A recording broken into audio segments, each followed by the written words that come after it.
আবুধাবির মুসাফফাত পটিয়া প্রবাসী সমিতির উদ্যোগে পবিত্র ঈদে মিলাদুন্নবী সাল্লাল্লাহু আলাইহি ওয়াসাল্লাম উদযাপন উপলক্ষে মিলাদ মাহফিল ও সমিতির দ্বিতীয় প্রতিষ্ঠাবার্ষিকী উপলক্ষে দোয়া মাহফিল ও আলোচনা সভার আয়োজন করা হয়।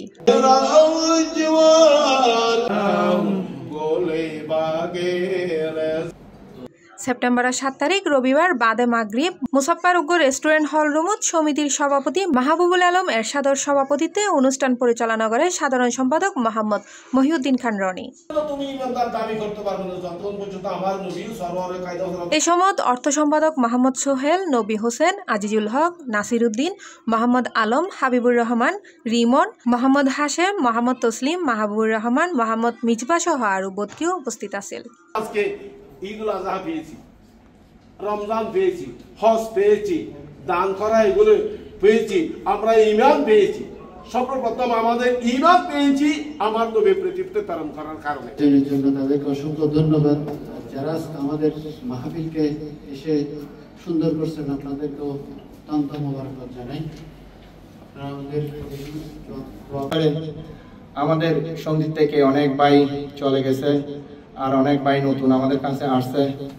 সবার ঋণ, সবার ভালোবাসা এতটুক আমরা 2 বছর সুন্দরভাবে আজকে আমরা শেষ করতে পারছি।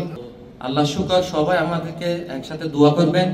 আমরা বাকি যে সদস্যরা আছি, আমাদের একটা মূল লক্ষ্য ছিল, যে লক্ষ্যে আমরা সহজভাবে কোনো তত্ত্বটাকে আমরা এই জিনিসটাকে কি সাফল্য করতে পারি, সাকসেস করতে পারি, এবং পটিয়ার জমিনে আমরা যে উদ্দেশ্যটা নিচ্ছি উদ্দেশ্যটা যেন সবার মুখে এই সাইনবোর্ডটা যেন উপস্থাপন করতে পারি।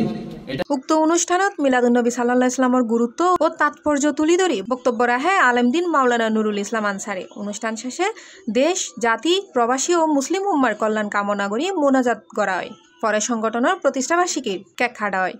মদিনার কবরস্থান আল্লাহ হাজরত জান্নাতুল মাওলা, মদিনার শরীফের কবরস্থান আল্লাহ জান্নাতুল মাওলা শরীফের মধ্যে রতগরত বাকি বকশিশ করতে হবে। আল্লাহ এই সাজকাতি আনসারী মুজাফির ইমাম রূপাত দর্শন করতে হবে। আল্লাহ তাআলা বৈশ্বরিক বাংলাদেশের মধ্যে নিরাপদ বসবাস করতে। C plus TV, Chittagong.